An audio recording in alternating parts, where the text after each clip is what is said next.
प्रभु की छत्र छाया मेरे ऊपर आ गई है। यीशु मसीह की जय, हालेलुया। आज रात का दर्शन बता रहा हूँ ना। मेरा छोटा सा तो घर है पीछे साइड, जो मेरा पीछे साइड है, मैं वहाँ से अंदर आ रहा था तो मैं देखा कि 20-20 किलो का जो सब्जी फल वाले नहीं होते पन्नी, उसमें पन्नी मार्केट में लाते हैं सब्जी मंडी वाले, 20-20 किलो वाला पन्नी में पूरा भर भर के, तो उसमें क्या रखा है पता है? एक लाइन से पन्नी मेरे छत के ऊपर, फल का टोकरी एक पन्नी, सेव एक पन्नी, अनार एक पन्नी, केला एक पन्नी और नमकीन बिस्किट एक पन्नी, ऐसे कर करके पूरा छत भर रखाया है। बोला कौन आदमी रख के भूल गया? बोले गौर से रख दी क्या मेरे पड़ोसी, है ना? बोले यार वो तो मतलब क्या बोलूं, सड़ा हुआ पत्ता ना दे अपने घर का, इतना सामान अपने छत पे मेरे कैसे छोड़ के जा सकते हैं? मैं बोला ले लूं क्या, कोई देखेगा तो बहुत बेकार हो जाएगा, खुदा की नज़र में गड़बड़ा जाएगा। है सपना में बोला हूँ, नहीं नहीं नहीं ये मेरा नहीं है, लेकिन मेरे छत पे कौन छोड़ के जाएगा? बहुत आनंदित है, प्रभु के अलावा हो कौन सकता है? इतनी ब्लेसिंग मेरे छत पे कौन रखेगा भाई, है ना? प्रभु ही तो रखेगा ना। तो रात में मतलब मैं इतना जानता हूँ कि हमारी लाइफ फ्रूटफुल होने वाली है आने वाले दिनों में। परमेश्वर के साथ जो मैं रात बिता रहा हूँ, खुदा मेरे जीवन में, प्रभु में की हुई मेहनत बच्चों व्यर्थ नहीं जाती। तो हम जो रात बिता रहे हैं खुदा के साथ, हम सुकून से लोगों की तरह सो सकते हैं, है ना? लेकिन अपने प्रभु से प्रेम करने के कारण जो रात रात भर हम प्रभु के साथ जी रहे हैं, उसका वो इंतजाम शुरू कर दिया है। फल इकट्ठा करना शुरू कर दिया है। जो डाली फल नहीं लाएगी वो काटी जाएगी और अलग की जाएगी, और जो फल लाएगी वो छाटी जाएगी। अभी छटाई चल रहा है, समझ रहे हैं? जो जो फल नहीं लाने वाले सबको छाट के अलग कर दिया खुदा। अब छटाई चल रही है। अब जो फल लाएंगे वो इंटर करेंगे, और खुदा के काम में अब जब बढ़ाई होगी, कोई दुनिया का ताकत उस कलीसिया को रोक नहीं पाएगी। आमीन। ये होगा आने वाले समय में। अभी तो रोकने वाले रोक लिए, क्यों? क्योंकि जो डाली फल नहीं ला रही थी ना, वो बीच में आके बैठी थी, इसीलिए अपने परमेश्वर के लिए खड़ी नहीं हो पाई। मेरे लिए कोई खड़ा हो रहा था? आज कलीसिया बंद हुई तो क्या मेरा रुक गया प्रार्थना? हाँ, जो कलीसिया में आते थे लोग ना, उनका दुआ रुका है, मेरा नहीं। मैं उन्हें सिखाने जा रहा था, उनसे सीखने नहीं जा रहा था कि मेरा नुकसान हुआ है। हाँ, मैं सिखाने अगर जा रहा हूं तो जिसको सिखाने जा रहा हूं, अगर मैं उसके बीच में नहीं जा रहा हूं तो नुकसान किसका हुआ? मेरा कि उसका? इसका मतलब कुछ लोग ये सोचते हैं कि उसका प्रार्थना बंद करा दो, क्या करेगा? अरे मेरा क्या करना है यार, मैं क्या करूंगा? जिसके लिए रुक गया, पहले ये देखो कि उसका रुक गया। जितनी आत्माएं बचने वाली थी वो रुक गई। हाँ, उसका लेखा खुदा मेरे से थोड़ी लेगा। मैं तो अपना 100% दिया कलीसिया को, मुझे निकाला गया, मैंने छोड़ के थोड़ी भागा। हाँ, 100% देने के बाद जब मुझे कलीसिया में जगह नहीं मिल रही है, खुदा जिस दिन लेखा लेगा उस दिन जवाब तुम क्या दोगे? तो मेरा तो बल्ले बल्ले है। क्यों?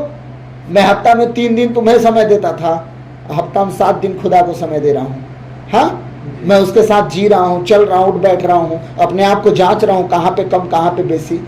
तो मेरा फायदा हुआ, लेकिन नुकसान कलीसिया की हो गई। लेकिन जो कलीसिया में नुकसान, अब देखिए 2 तरह का नुकसान है। एक नुकसान होने देते हैं अपने जीवन में, ठीक, और एक रोक नहीं पाते हैं। जो रोक नहीं पाते हैं वो ही डाली है जो फल ला रही है, कटनी छटनी हो रही है। समझ रहे हैं? जो कलीसिया का नुकसान रोक नहीं पाते हैं, कोशिश करते हैं पर रोक नहीं पाते हैं, उन्हीं की कटनी छटनी होती है और वो फल लाते हैं। लेकिन एक कलीसिया में वो लोग भी बैठे रहते हैं, जो हो रहा है होने दो, हम कुछ नहीं कर सकते।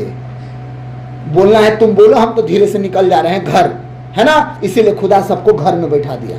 तुम लोग घर ही निकल लो, खाओ और सूतो आराम से, तुम्हें मेरे भवन में आने की जरूरत नहीं है। समझ गए ना? इसीलिए उन लोगों को साइड किया जो लोग सिर्फ खा के सूतना चाहते हैं। उन लोगों को परमेश्वर तैयार करके रखा है अभी भी, और आगे भी हम सब उनसे मिलेंगे। जो लोग कटनी छटनी में हैं, जो कुछ कर नहीं पाए पर कोशिश किए। खुदा ने कहा ना, तुम कोशिश तो करो, मेरा काम है लड़ाई लड़ना। आमीन। तुम कोशिश करो, लड़ाई लड़ना मेरा काम है, तुम्हारा काम नहीं है। हालेलुया। तब लड़ाई जब परमेश्वर लड़ता है तो फिर कौन टिकेगा?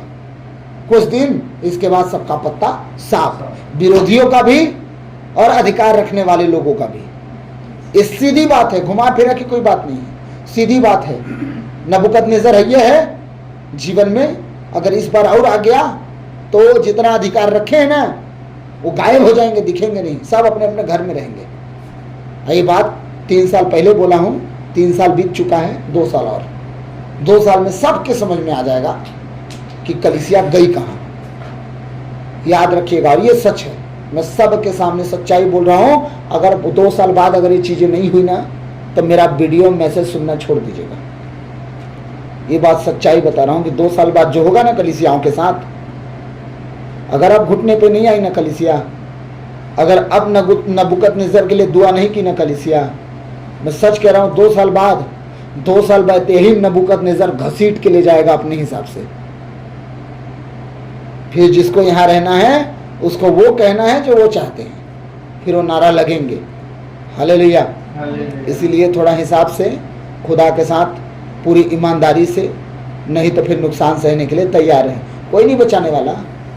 परमेश्वर ने कहा है राज, अधिकारी, शासन सब कुछ मैं तय करता हूँ।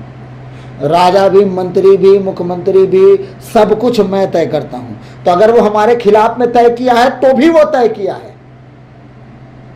अगर हमारे साथ में तय किया है तो भी वो हमारे लिए तय किया है।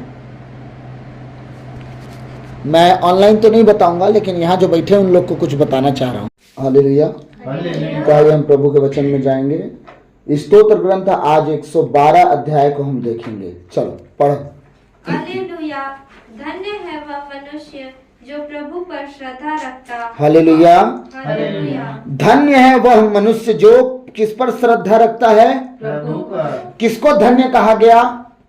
उस मनुष्य को जो प्रभु पर श्रद्धा रखता है। सबको धन्य नहीं कहा गया, सब लोग धन्य नहीं हो सकते। कितना अमीर हो जाओ, पूरी दुनिया को खरीद बेच दो, दान लुटा दो, कुछ भी कर दो, लेकिन धन्य वो व्यक्ति कहलाएगा जो प्रभु पर श्रद्धा, विश्वास, भरोसा रखता हो। आमीन। आमीन। धन्य सिर्फ एक ही व्यक्ति को कहा गया जो प्रभु पर भरोसा, श्रद्धा रखेगा। सब मनुष्य धन्य नहीं हो सकते। आगे। और उसकी आज्ञाओं को हृदय से चाहता है। वो व्यक्ति धन्य है जो प्रभु की आज्ञाओं को, नियमों को हृदय से प्यार करता है, चाहता है कि मेरा परमेश्वर अपने वचन में जो जो बातें कहा है, उत्पत्ति से लेकर प्रकाशना ग्रंथ तक, मेरे परमेश्वर के वचन के अनुसार मैं चलूंगा। उसके वचनों से प्रेम करता हूँ। उसकी आज्ञाएं जितनी लिखी गई हैं मेरे लिए लिखी गई, मैं उससे प्रेम करता हूँ। उससे ना मैं दाएं मुड़ूंगा ना बाएं मुड़ूंगा। वो व्यक्ति धन्य है, सब धन्य नहीं। आज धन्य व्यक्ति कौन है मैं ये बताना चाहता हूँ। क्या धन्य व्यक्ति परमेश्वर की नजर में कौन है? परमेश्वर क्या बता रहा है हमसे? हम जब दुआ करते हैं हम दिल की बात परमेश्वर को कहते हैं, लेकिन जब हम वचन पढ़ते हैं परमेश्वर के दिल की बात हम जानते हैं। पूरी दुनिया में परमेश्वर को कोई नहीं जानता, लेकिन परमेश्वर को मात्र ईसाई समाज जानता है कि परमेश्वर क्या चाहता है। पूरी दुनिया में कोई नहीं जान सकता उसके हृदय में क्या है, लेकिन उसके हृदय में अगर कोई जानना चाहता है, पूरी बाइबल पढ़ लो, जान जाओ उसके हृदय में क्या है। तो आज वो कहता है ना धन्य कौन है, तो धन्य मनुष्य परमेश्वर की नजर में कौन है, आज हम वो देख रहे हैं। धन्य है वह मनुष्य जो प्रभु पर श्रद्धा रखता है और उसकी आज्ञाओं को हृदय से चाहता है। उसकी आज्ञाओं को, उसकी आज्ञा ये है अपने माता पिता की इज्जत करो, तो हम करते हैं। पड़ोसी से बैर मत करो, हम नहीं करते हैं। दूसरे का लालच मत करो, हमने उसकी आज्ञाओं को हम दिल से चाह रहे हैं, तभी तो नहीं कर रहे हैं ना। हम क्या बन गए उसकी नजर में? धन्य। आमीन। आमीन। आगे। उसका वंश पृथ्वी पर फलेगा फूलेगा। किसका वंश पृथ्वी पर फलेगा फूलेगा? धन्य पुरुष का, धन्य स्त्री का। ठीक है, सबके पुरुष, सबके बच्चे पृथ्वी पर फलेंगे फूलेंगे नहीं, फलते फूलते हैं। कैसे? एक व्यक्ति के पास खूब पैसे हैं, उस पैसों में अपने बच्चों को खूब पाल पोस के सुकून से जिंदगी दे रहा है। ठीक, कुछ दिन बाद उसी बच्चे को कैंसर हो जा रहा है, लकवा हो जा रहा है, एक्सीडेंट हो जा रहा है। फले फूले वो नहीं। अब सेलिब्रिटियों को देखिए, बॉलीवुड की कितनी सेलिब्रिटियों को कैंसर हो गया, भरी जवानी में मर गए। सही है? क्या वो पैसा काम में आया? नहीं। क्या धन दौलत काम में आया? क्या उनके माता पिता धन्य हो पाए कि अपने बच्चों की मौत जवानी में देखे हों और कह पाए कि हम धन्य व्यक्ति हैं कि बहुत धन कमाए? हाँ, परमेश्वर कहा वो फलेंगे फूलेंगे, मरेंगे नहीं बोला। क्या मरेंगे? फलेंगे फूलेंगे। धन्य व्यक्ति जो होगा ना, आज्ञाओं पर चलेगा, नियमों पर चलेगा, उसको, उसके कार्यों को, उसके आज्ञाओं को हृदय से प्रेम करेगा, उसके बच्चे फलेंगे फूलेंगे। वो धन्य व्यक्ति। सबके बच्चे फल फूल के, अब बताइए, बच्चा फल फूल गया, खूब पैसा दे दिए, किसी बहन बेटी को छेड़ रहा है, दारू पी के नाली में पड़ रहा है, गिर रहा है, वो धन्य व्यक्ति है? मारपीट कर रहा है, लात खा रहा है, लात मार रहा है, धन्य व्यक्ति है वो? नहीं। कुछ समझिएगा। आपका बच्चा फल फूल रहा है? नहीं। मतलब परमेश्वर के वचन को पढ़ो, उसके अनुसार चलो, परमेश्वर की नजर में आप धन्य हो। और आगे पढ़ो, धन्यता की आज सारी बातें हम देखेंगे। उसका वंश पृथ्वी पर फलेगा फूलेगा, धर्मियों की संतति को आशीर्वाद प्राप्त होगा। आमीन। आमीन। किसकी संतति को आशीर्वाद प्रदान होगा? धर्मियों की संतति को। मतलब अभी बच्चा को कुछ नहीं पता, बच्चा पैदा हुआ है, सब कुछ जान रहा है वो? नहीं। किसको सब कुछ पता है? माँ बाप को। तो अगर माँ बाप धर्मी है तब उनकी संतति को आशीर्वाद प्राप्त होगा। अब बच्चा कुछ नहीं जान रहा है, मैटर नहीं करता, धर्मी हो ना तुम, तुम्हारी धार्मिकता के कारण तुम्हारे बच्चे बचाए जाएंगे। मैं उन्हें लाइन में रखूंगा, भटकने नहीं दूंगा, इधर उधर नहीं जाने दूंगा, गलत संगति में नहीं घुसने दूंगा। तुम अगर धर्मी हो तो धर्मी की संतति को मैं बचा लूंगा। वो परमेश्वर का वादा है। आप अपने बच्चों की चिंता ना करें, आप धार्मिकता के काम करें। खुदा की नज़र में आप एकदम पूरी रीति से पीसफुल हो, शांति में निवास करने वाले व्यक्ति। ठीक है? आप अपना जीवन बस देखो कि खुदा के साथ आपका जीवन सही है, फिर आपकी संतति को परमेश्वर संभालेगा, पढ़ाएगा, लिखाएगा, बढ़ाएगा, ज्ञान देगा, बुद्धि देगा, विवेक देगा। दाऊद राजा परमेश्वर की नज़र में धर्मी था या नहीं था? वो गलती किया, गलती की सजा पाया, लेकिन गलती के लिए भागा नहीं साउल की तरह। वो अपनी गलतियों को माना और खुदा के सामने सरेंडर हुआ, खुदा के हाथ में पड़ना मंजूर समझा, लेकिन खुदा के सामने से, अपने सामने से खुदा को कहा कि प्रभु तुम मुझसे मुंह मत मोड़, तुझे जो सजा देना है दे, है ना? अब उससे धर्मी परमेश्वर अपनी नजर में, परमेश्वर ने पूरे बाइबल में दाऊद को क्या बोला? मेरा सेवक दाऊद। परमेश्वर की नजर में धर्मी गिना गया। राजा सुलेमान उसका बेटा, बुद्धि में, धन में कितना अमीर हुआ। परमेश्वर उसे देखा कि नहीं देखा? धर्मी जन की संतान, देखा ना? बाइबल कहती है सुलेमान तेरा नहीं मेरा बेटा कहलाएगा। जिस दिन ये वचन पढ़ा रोना शुरू कर दिया मैं तो, वाह प्रभु, सुलेमान की क्या किस्मत ना, तू अपना बेटा इसको बोल दिया। हाँ, इतना सुकुमार सुलेमान था कि कभी कोई काम नहीं किया था अपने घर पे। पाल पोस के राजा दाऊद उसे इतना पाला पोसा था। क्यों? प्रेम विवाह वाला लड़का था ना वो, है ना? इतना बढ़िया प्यार करता था उसको, सुकुमार लड़का। परमेश्वर उसे राजा ठहराया था, दाऊद नहीं। मपीबोसेत था उसका पहला उठा, उसको दे देता था राजपाट। वो तो राजा बन भी गया था अपने तरीके से, है ना? लेकिन राजा को परमेश्वर सुलेमान को ठहराया तो परमेश्वर ने ठहराया कि मेरी दृष्टि में वो ठीक लड़का है, वो जो भी है मेरे वचनों के अनुसार चलता है। कहाँ मानता है? क्यों? कारण ये है कि जिस तरह दाऊद चला, जिस माता से वो पैदा हुआ था, दाऊद उसके साथ ज्यादा अटैचमेंट में था। ठीक है? उरिय्याह की पत्नी, ठीक ना, बत्सेबा, उससे ज्यादा अटैचमेंट में था, तो परमेश्वर की बातें ज्यादा जानती थी वो, इसीलिए सुलेमान को ज्यादा शिक्षा दी थी वो। समझ में आया? परमेश्वर का भय रखी और भय दी उसको। वो बच्चा शुरू से परमेश्वर के भय में बना रहा। तो कौन? धर्मी जन की संतान परमेश्वर की दया में आशीष पाई। राजा सुलेमान राजा बना, नहीं तो नॉर्मल सुलेमान ही था, बस राजा नहीं था। तब दुनिया में न उसके जैसा कोई राजा था, ना भय, धनवान, ना ज्ञान में। दक्षिण देश की रानी ज्ञान सुन के आई थी, बोलती है मैं जितना सुनी थी उससे बढ़ के तू तो बुद्धिमान है। कठिन कठिन सवालों से आई थी वो बात करने, और जितना लेके आई थी उससे कहीं ज्यादा राजा सुलेमान दे के भेजा।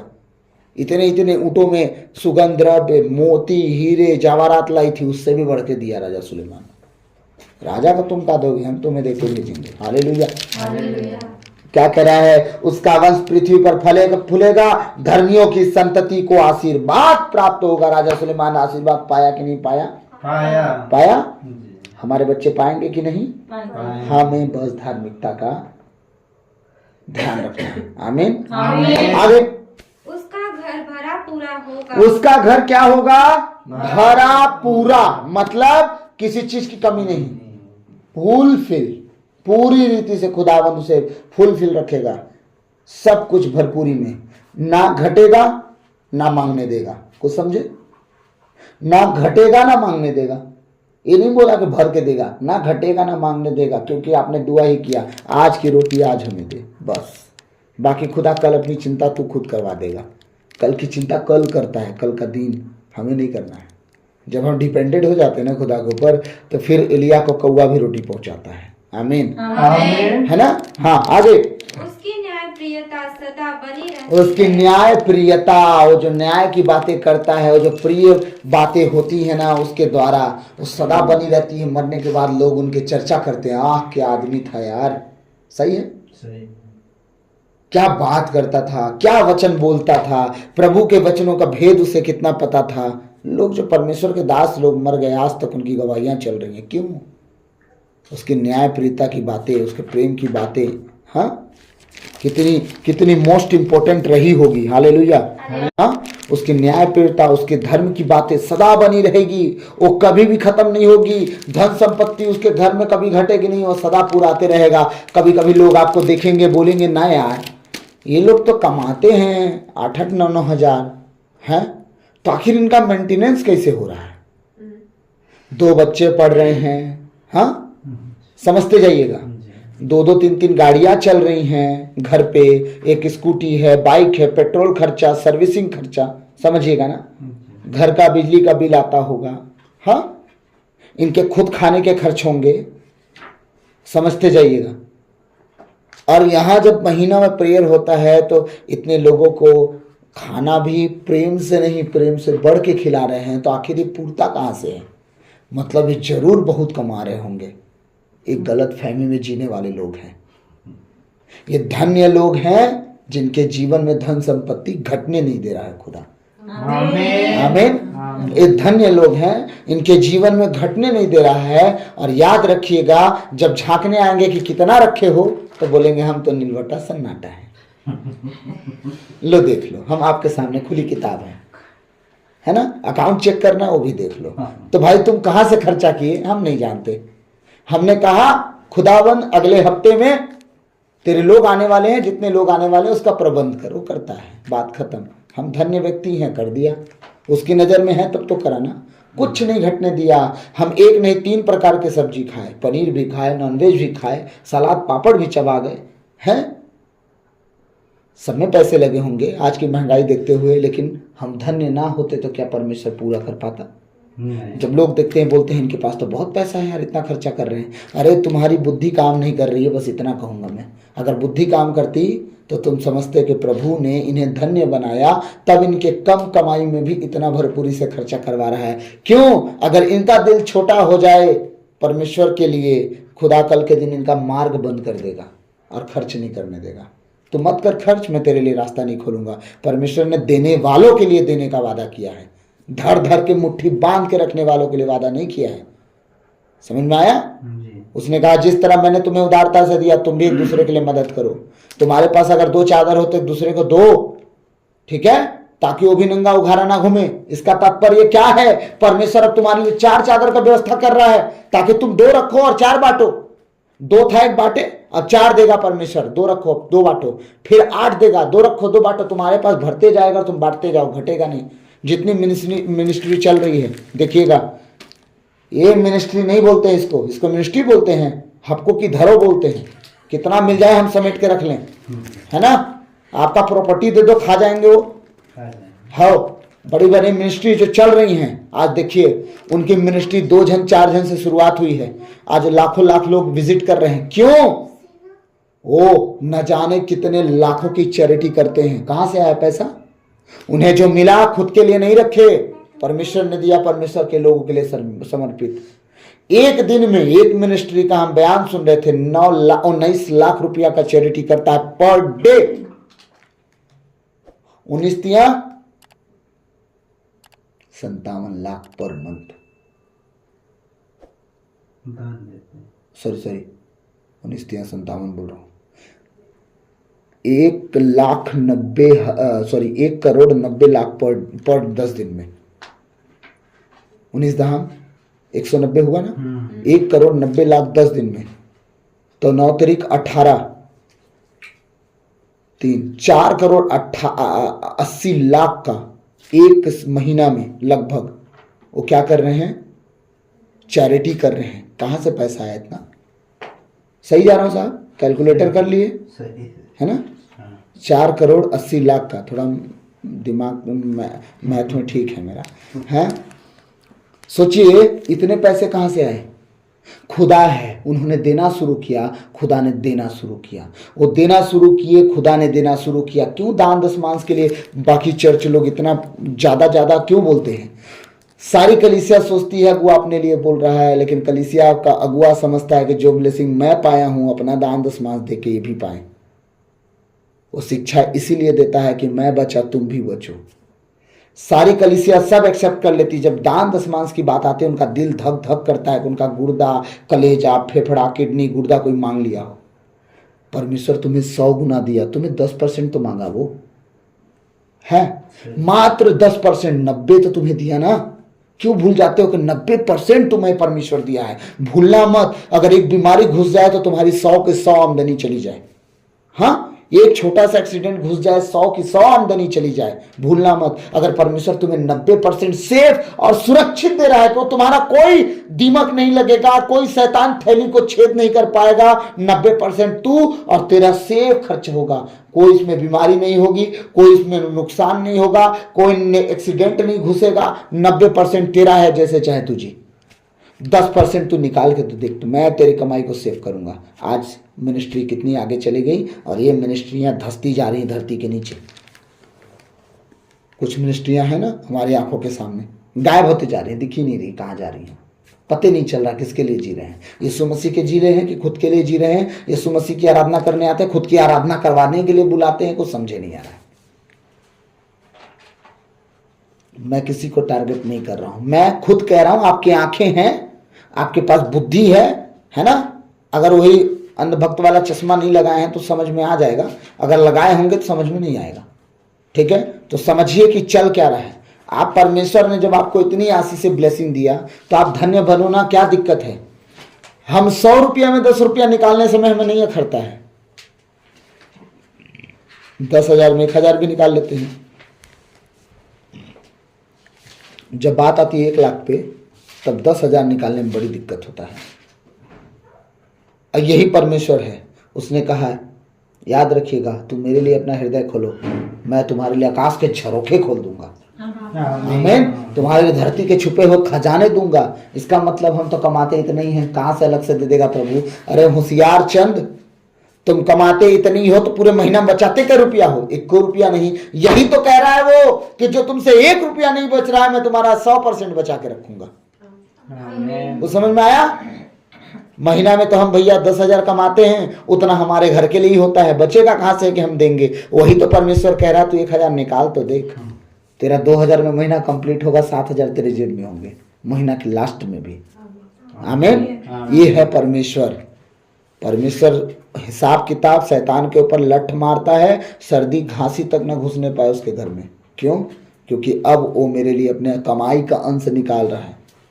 हाँ, दान भेंट तो मार्ग खोल देता है, तो दशमांश क्या क्या खोलेगा? सोचिए, वचन कहता है ना भेंट मार्गों को खोलता है ना? सोच के देखिए दशमांश क्या क्या खोलेगा। मलकी सदेक को अब्राहम ने दिया दशमांश, तो पागल था अब्राहम? बताइए, मूल पिता हमारा है वो, पागल नहीं है वो, हमारा मूल पिता है वो। सोच के देखिए, मलकी सदेक कौन था? खुदा खुद, जिसको वो दिया था। क्यों दिया था? परमेश्वर को हमारे पैसों की जरूरत है? नहीं। परमेश्वर ये देखना चाहता है कि मेरे बच्चे, मेरे बेटे बेटी जिन्हें मैं 100% दिया, क्या उसमें से 10% मेरे नाम से निकाल सकते हैं कि मेरे काम में आए, मेरे लोगों के काम में आए, ताकि जो ब्लेसिंग का काम मैं दूसरों के जीवन में इस पैसे से करवाऊंगा उसका 10 गुना मैं कटनी कटवाऊंगा कि आने वाली पीढ़ियों से। आमीन। आने वाली पीढ़ी से। इसीलिए जो माता पिता अपने कमाई का अंश खुदा के लिए निकाले उनके बच्चे कभी डाउनफॉल आपको नहीं दिखने मिले होंगे। वो कमाए होंगे, अपने पैर पे खड़े हुए होंगे, अपने माता पिता के अधीन होंगे, वो बच्चे नालायकी में नहीं घुसे होंगे। ये सच्चाई है और ये आज की नहीं, आज पूरे राउंड सर्कल मसीहियत में देख लीजिए, जिनके घरों में चीज चल रहा है उनके घरों के बच्चों से मिलेगा आपको नम्र और दीन मिलेंगे। लड़ने झगड़ने वाले बच्चे नहीं मिलेंगे, नशेड़ी गजेड़ी नहीं मिलेंगे। एक टाइम पे संभलने वाले व्यक्ति मिलेंगे। भले भाई उनको शिक्षा ज्ञान सही से ना मिला हो, उनके माता पिता को, अलग बात है, वो बेचारे ना समझे हो, अलग बात है, कुछ दिन शैतान उनके बच्चों को भटकाया होगा, अलग बात है, लेकिन खुदा एक दिन फिर उन बच्चों को संभाल ही लेता है। क्यों? क्योंकि परमेश्वर ने देखा उनका सैक्रिफाइस। समझ गए? हालेलुया। हम कहाँ थे? पढ़ा जाए। उसका घर भरा पूरा होगा, उसकी न्याय प्रियता सदा बनी रहती है। वाह, उसके धर्म की बातें, जो बात कह के गया है, हाँ, उसकी धार्मिकता की बातें सदा बनी रहेगी। मरने के बाद, मेरे दादाजी मर गए लेकिन आज तक मेरे दादाजी का नाम चलता है। जब भी उनका नाम खुल जाए तो फिर पूरा बैकग्राउंड आ जाता है, पूरी वो 1947 वाला पूरा दशा सामने आ जाता है। बारे बाबा, उनका नाम सुन के फिर सारा कहानी खुल जाती है। जहाँ शेर था वहां आ गए रहने। बोलते हैं 2 शेर एक जंगल में नहीं रहेगा, पहले तुझे मारूंगा तब मैं रहूंगा। उसी दिन मारे उसको, फिर जब मार लिए तो गांव भर के लोग बैठ बैठ नहाए उस पर, शेर पर बैठ के नहाए हम लोग। समझ रहे हैं? शेर के ऊपर बैठ के नहा रहे हैं। मेरी दादी भी नहाई है, फिर वहीं पे घर बना हम लोग का। तो ऐसे ऐसे भाई थे नाम, इसीलिए तो नाम बना ना। पूरा जंगल काट काट के 16 गांव बना डाले। ले समय चले गए, 1650 एकड़ जमीन बनाए। तो भाई कुछ किए होंगे तब तो नाम है ना। इसीलिए परमेश्वर कह रहा है कि तुम्हारे नाम, क्या कह रहा है, उसकी न्याय प्रियता सदा बनी रहती है। सदा मतलब जब तक पीढ़ी दर पीढ़ी के लोग रहेंगे उन्हें याद करते रहेंगे। आमीन आमीन। हाँ, आगे। वह धर्मियों के लिए अंधकार का प्रकाश है। किसके लिए अंधकार का प्रकाश है? हमारा प्रभु धर्मियों के। हम धर्मियों के विषय में बात कर रहे हैं ना जी। वो धर्मियों के लिए अंधकार भी अगर कहीं पे आ जाएगा ना, खड़ा हो जाएगा पूरी रीति से, आपको कुछ समझ में नहीं आएगा कि इधर जाएं, इधर जाएं, उधर जाएं, फिर परमेश्वर उस अंधकार में प्रकाश बन के आएगा। आप कहोगे कि मैं अब दाहिने ही जा रहा हूं, तो उस दाहिने में भी परमेश्वर मिल जाएगा। अगर आप कहोगे दाहिने आज मैं नहीं जा पाऊंगा, बाएं जाता हूं, क्या पता इधर नुकसान हो जाए, फिर परमेश्वर बाएं में भी आपके लिए खड़ा हो जाएगा। वो अंधकार में प्रकाश, जिस तरफ आप कदम रख दोगे खुदा उस तरफ प्रकाश आपके लिए प्रकट कर देगा। शैतान अंधकार में बैठ के सोचते ही रह जाएगा कि हम क्या करें। क्यों? क्योंकि हमारा वो परमेश्वर है, बोलिए मेरे साथ, हमारा वो परमेश्वर है, हमारा वो परमेश्वर है जो बुराई में भी भलाई उत्पन्न करता है, जो बुराई में भी भलाई उत्पन्न करता है, अंधकार में भी ज्योति लाता है। अंधकार में भी आमीन। आमीन। तो हमारा परमेश्वर वो परमेश्वर है कि चाहे शैतान अंधकार कितना लाके खड़ा कर दे, अगर हम एक कदम बढ़ाते बिना सोचे समझे, फिर भी परमेश्वर हमारे पांव के लिए दीपक और मार्ग के लिए उजियाला बनता है।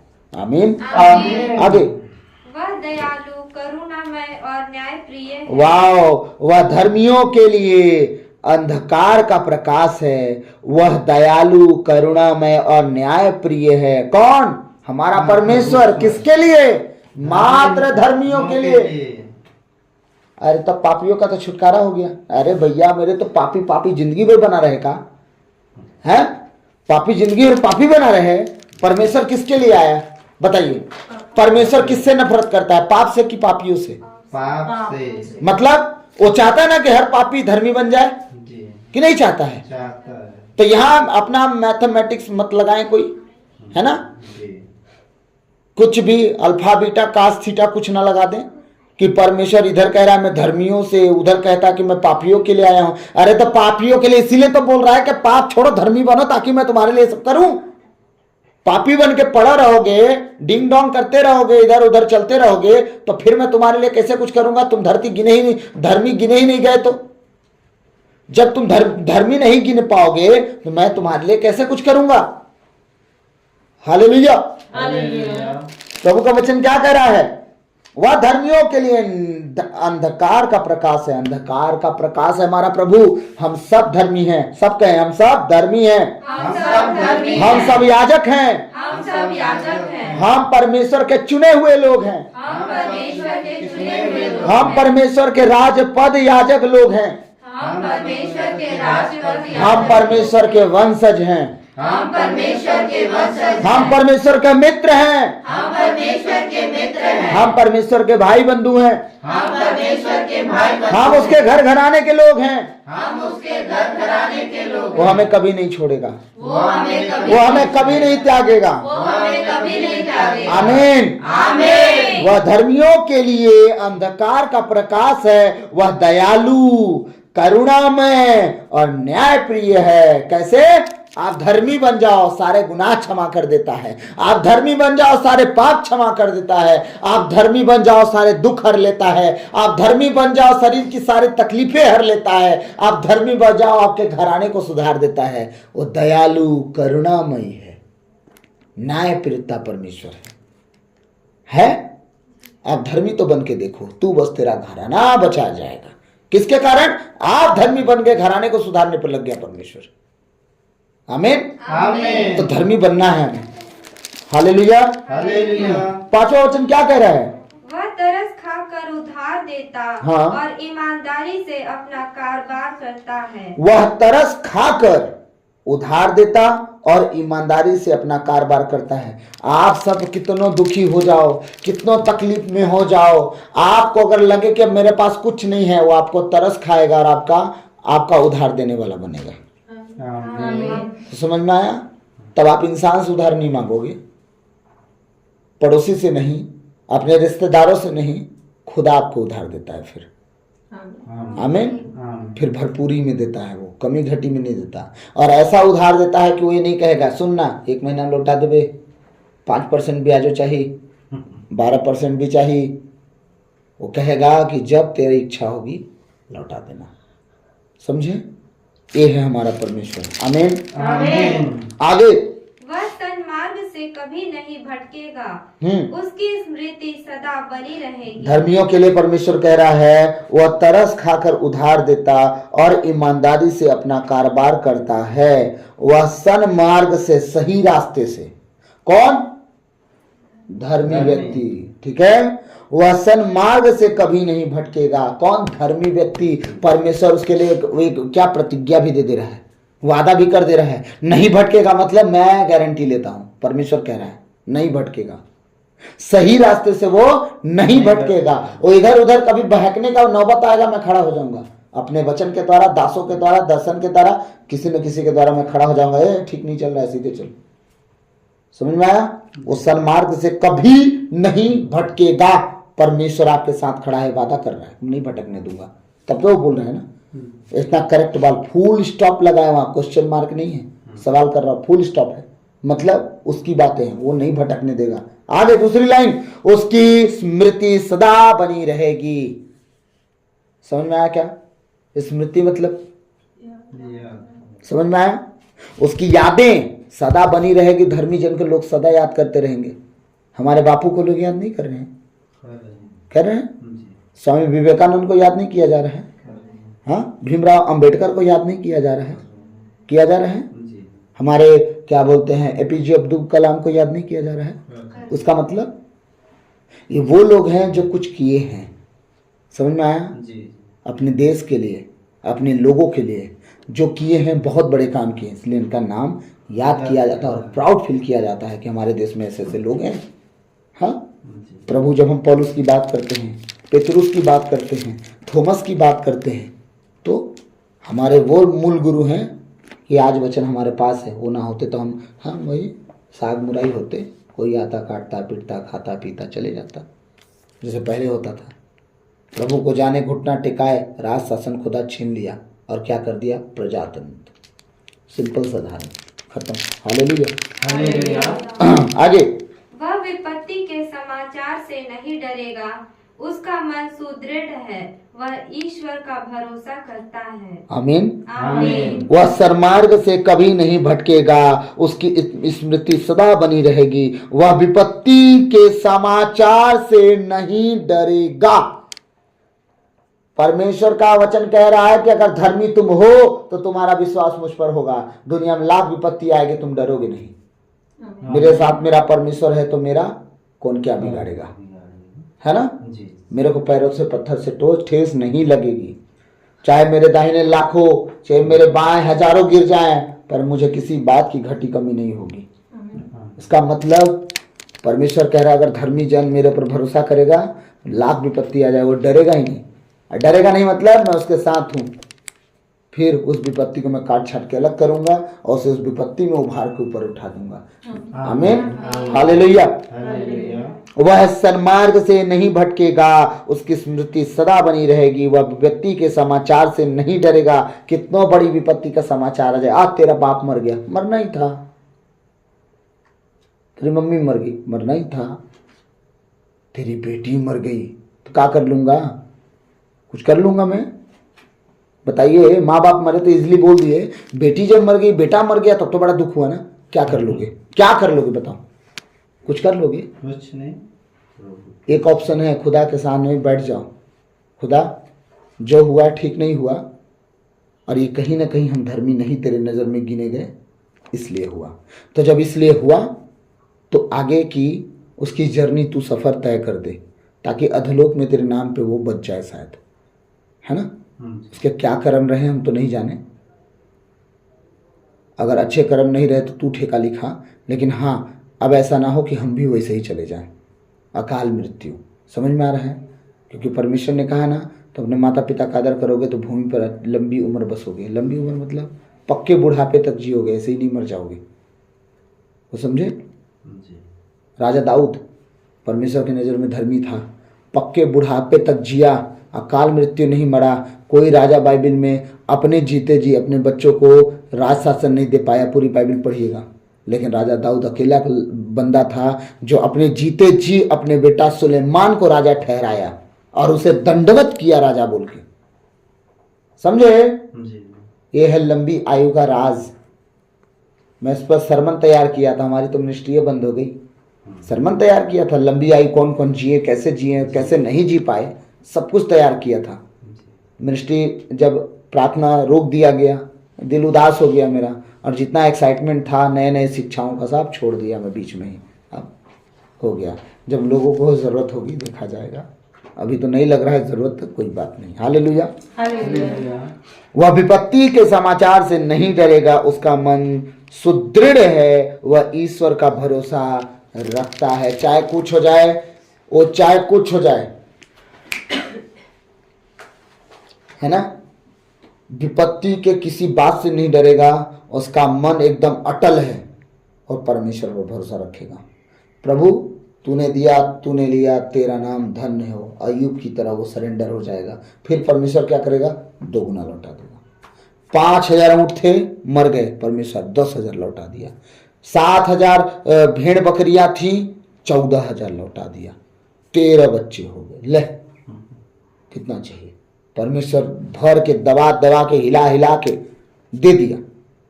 परमेश्वर पर भरोसा रखना है। अगर धर्मी जन हो आप, जीवन की सारी परिस्थितियों से इधर उधर नहीं भागोगे। मैं मात्र एक चीज से बहुत भटका हूं। अभी जब कलीसियाएं बंद हुई तब मेरा दुख फूले नहीं समा रहा था। मैं कहाँ जाऊं, कहाँ बैठ के रोऊं? खुदा तेरे नाम की महिमा तेरे भवन में करते थे हम। मुझे और किसी बात का दुख नहीं था। मैं सच्चाई अपने दिल की बता रहा हूँ सबके सामने, ऑनलाइन भी चल रहे हैं, आप लोग भी सुनेंगे। मेरे दिल में एक चीज का दर्द बना रहा और आज तक बना रहा कि परमेश्वर तेरे भवन में जो हम खुले गले से नरसिंगे की तरह, जिस तरह इजरायली यरीहो के दीवार के सामने जब तेरा नाम पुकारे दीवार गिर गई और प्रवेश करके जीत ले गए, हम लोग भी वैसे ही पुकार के तुझे प्रवेश करते थे तेरे निवास स्थान में और अपने जीवन में जीत ला रहे थे, वो जीत रोक दी गई। बस इस बात का दुख है। तेरी कलीसिया अपनी विपत्तियों से, परेशानियों से, गरीबी से, लाचारी से, नशा से, व्यभिचार से जीत रही थी, लड़ रही थी, उस यरीहो की दीवार को गिरा रही थी, हर महीने में रोक दी गई। हमारे जीवन में हम धरती पर किस लिए भेजे गए बताइए? सुतो खाओ, सुतो खाओ, सुतो खाओ। हम धरती पर भेजे गए हैं परमेश्वर की महिमा करने के लिए, ताकि अनंत जीवन हमें परमेश्वर वहां दे सके। हर चीज का एक ट्रायल होता है ना।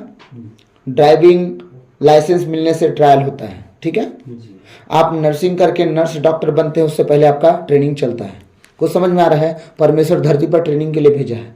तुम सही रीति से ट्रेनिंग में हो अपने अगुओं के या नहीं हो? ट्रेनिंग में अगर सही रीति से चल रहे तब तुम पास हो गए, स्वर्ग राज में पहुंच गए।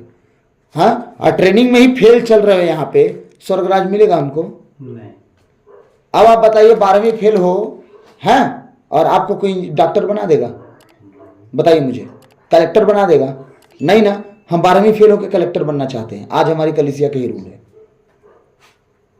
इसीलिए जब परमेश्वर के नाम की हम आराधना कर रहे थे और ये बंद हुआ तब मुझे बड़ा दुख हुआ, और किसी बात से दुखी नहीं था। मैं पूरे 1.5 महीने डिप्रेशन में रहा। 1.5 महीने बता रहा हूं कि मैं जानता हूं मेरा दिन रात कैसे बीता है कि प्रभु अब हम कहाँ जाएं तेरे नाम की महिमा करने। जो जगह था वो तो सब छीन लिया गया, अब कहाँ जाएं। हालेलुया। प्रभु का वचन क्या कर रहा है, वह सन्मार्ग से कभी नहीं भटकेगा, उसकी स्मृति सदा बनी रहेगी, वह विपत्ति के समाचार से नहीं डरेगा, उसका मन सुदृढ़ है, वह ईश्वर का भरोसा रखेगा। वाह, ईश्वर का भरोसा करता है। वह न तो घबराता और न डरता है, वह अपने शत्रुओं का डट कर सामना करता है। लड़ने के लिए बोला वो नहीं, कौन है शत्रु संसार में? इंसान नहीं, शैतान। जो दिखता नहीं है वो है। इंसान कभी आपसे लड़ नहीं सकता क्योंकि खुदा ने उसे बनाया है। ठीक है, जो डेमोनिक लोग हैं, शैतान से जुड़े हुए लोग हो, आपसे कैसे लड़ पाते हैं? शैतान उन्हें उकसा लेता है। लेकिन जब आप डट के शैतान का सामना करते हो, शैतान परमेश्वर ने कहा है तुम उसका सामना करोगे, तुम्हारे सामने से भाग जाएगा और टिक नहीं सकता तुम्हारे सामने। आमीन, आमीन। अब परमेश्वर खुद कह रहा है कि तुम उनसे डरोगे नहीं, तुम उसके सामने डट के खड़े रहोगे और भाग जाएगा वो। हालेलुया। हालेलुया। वह न तो घबराता और न डरता है, वह अपने शत्रुओं का डट कर सामना करता है। आमीन, आमीन। 9वां वचन पढ़ो। वह उदारता पूर्वक दरिद्रों को दान देता है, हाँ उसकी न्याय प्रियता सदा बनी रहती है, हाँ, वह सम्मान पूर्वक अपना सिर ऊंचा करता है। आमीन। आमीन। वह उदारता पूर्वक दरिद्रों को क्या करता है? दान देता है। उदारता पूर्वक मतलब थोड़ा थोड़ा कंजूसी करके नहीं, दिल खोल के दान करता है। बता तुझे क्या क्या जरूरत है। खाना नहीं है मालिक, चल आज खा, 1 महीना के लिए लेके जा। कुछ समझ में आया? उदारता पूर्वक दान 1 महीना के लिए तू लेके जा। 1 महीना अपना तू फिर से आप किताब लगाना। हालेलुया। हालेलुया। उसकी न्यायप्रियता सदा बनी रहती है, सदा, कभी नहीं, वो उसके मरने के बाद भी बना रहेगा। हालेलुया। हालेलुया। वह सम्मान पूर्वक अपना सिर ऊंचा करता है। एक बात बताइए, सिर झुका के या मुंह छुपा के चलने में मजा है या सिर उठा के सबके सामने मुस्का के चलने में मजा है? सिर उठा के जीने में मजा है ना। चोर ना चोर का भाई है ना। तो सिर उठा के जब जीने में मजा है तो क्यों ना हम धर्मी बने। फिर क्यों ऐसा काम करे कि खुदा लज्जित होने दे हमें। हमें लज्जित करता नहीं है, वो लज्जित होने देता है और रोक नहीं पाता है। क्यों? क्योंकि हम परमेश्वर के नहीं किसी और की बात सुन के चल जाते हैं। शैतान बहका उकसा दिया, उसकी बातों में आ गए, हम ऐसा ऐसा काम कर दिए जो नहीं करना चाहिए। अब परमेश्वर चाह के भी आपका मदद नहीं कर पा रहा, आप उसके दायरे से बाहर चले गए। वो बाउंड्री लाइन बना के रखा है अपने वचनों का, अपने आज्ञाओं का, उसको ना तोड़ो, उससे आगे मत बढ़ो, नहीं तो तुम बाउंड्री लाइन तोड़ के आगे बढ़ जाओ, किसी और का कब्जा है, तुम बॉर्डर लाइन के उस पार चले गए, अब दूसरे देश के हो गए तुम। अब वहां की गवर्नमेंट तुम्हें मारे या बचाए, लेकिन अगर इस पार रहते तो तुम यहाँ के नागरिक हो, हम तुम्हें संभालेंगे। ठीक, अब परमेश्वर यहां नहीं संभाल पाता। फिर क्यों? आप दायरे से बाहर निकल गए। अब आपको परमेश्वर रोक नहीं पाएगा। इसीलिए परमेश्वर नियम कानून आज्ञा दिया है, इसके अनुसार रहो, मैं तुम्हारा रक्षा करूंगा, देखभाल करूंगा, संभालूंगा, बचाऊंगा, हर एक परिस्थिति में तुम्हें थामे रहूंगा। आमीन। आमीन। कह रहा वह सम्मान पूर्वक अपना सिर ऊंचा करता है। याद रखिएगा, अगर आप सही चाल नहीं चलेंगे परमेश्वर आपका हाथ नहीं पकड़ पाएगा। हालेलुया। हालेलुया। और सम्मान से आप सर ऊंचा नहीं कर पाएंगे, फिर परमेश्वर को आप दोष नहीं दे सकते कि परमेश्वर मुझे तुम माफ कर दे। ऐसा ना होने पाए। माफ तो हमेशा करता है जिस दिन आप माफी मांगते हो। जब एक इंसान से परमेश्वर कह सकता है कि अपने भाई को 7 गुना 70 बार माफ कर, 490 बार तू कर दे माफ एक दिन में, तो सोचिए परमेश्वर कितना बार माफ करता होगा हमें। अगर हमारे गिनतियों का लेखा लिख दे, को दिन नहीं बचेंगे, हम दूसरे दिन खटिया में होंगे। गलतियों का लेखा ले, तुम अपनी गलतियों के कारण, पाप कारण तुम बीमार हो, पाप का वेतन मृत्यु है, सही है। दूसरे दिन हम मर जाएं, वो लेखा लेने लगे तो एक इंसान को अगर परमेश्वर कहता है तो 7 गुना 70 बार उसे माफ कर, तो सोचिए परमेश्वर कितना बार माफ करता होगा। अब भी अगर हम ना समझे, अब भी अगर परमेश्वर के साथ सही चाल ना चले, तो सोचिए हम परमेश्वर के साथ फिर कब चलेंगे। हालेलुया। एक लास्ट वचन हम पढ़ेंगे, इसके बाद खत्म करेंगे। चलिए, 10वां वचन।